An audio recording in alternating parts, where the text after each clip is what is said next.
Hi, I'm Steve, and on this channel, I tell you about fascinating things related to our world and beyond. Today we're going to find out, what if every person suddenly got a superpower? Let's go!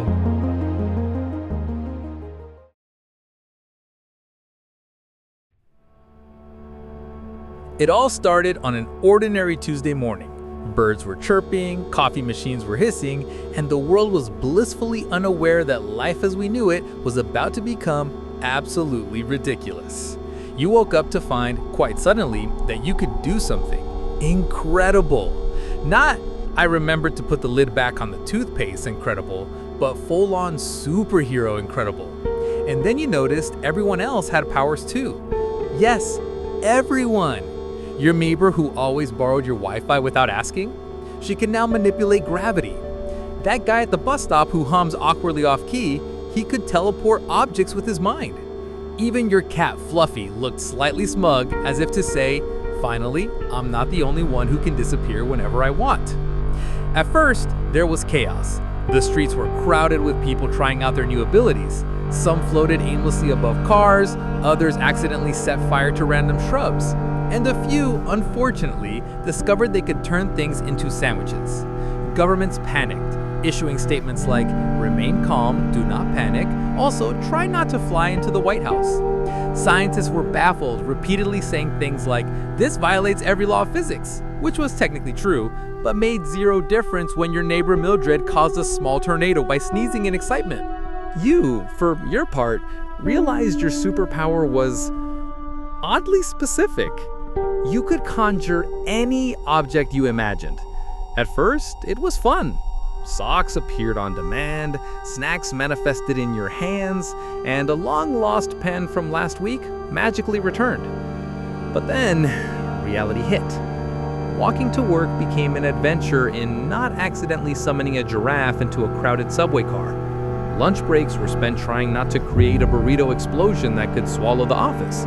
And social interactions? Forget about it. Everyone now knew your thoughts almost immediately, because some people could read minds, while others could force holographic projections of your brain to play in front of you like a very judgmental movie. Meanwhile, the rest of the world went completely off the rails. Airports shut down because passengers kept teleporting mid-flight, banks closed as money was literally summoned into existence, and pets were utterly confused. Dogs tried to chase levitating cats, only to find themselves occasionally floating 5 feet in the air. Philosophers rejoiced because for the first time in history, humans could truly test every existential theory.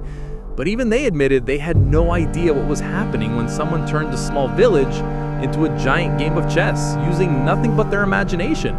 The first week was chaos, but then a strange thing happened. People adapted. Traffic jams disappeared because everyone could fly or teleport.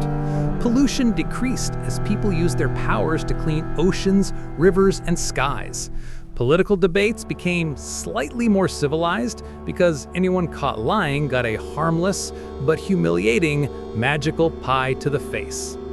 Humanity learned that while superpowers made life unpredictable, they also made it ridiculously, gloriously fun.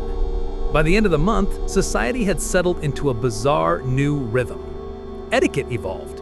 Don't sneeze near someone who controls weather, never brag about your power unless you want everyone to copy it, and avoid asking the cat to teleport your important documents. Your life? Well, it was full of summoning random snacks, occasionally useful gadgets, and a giant inflatable flamingo that refused to leave your apartment. But somehow, in the midst of all the absurdity, it was perfect.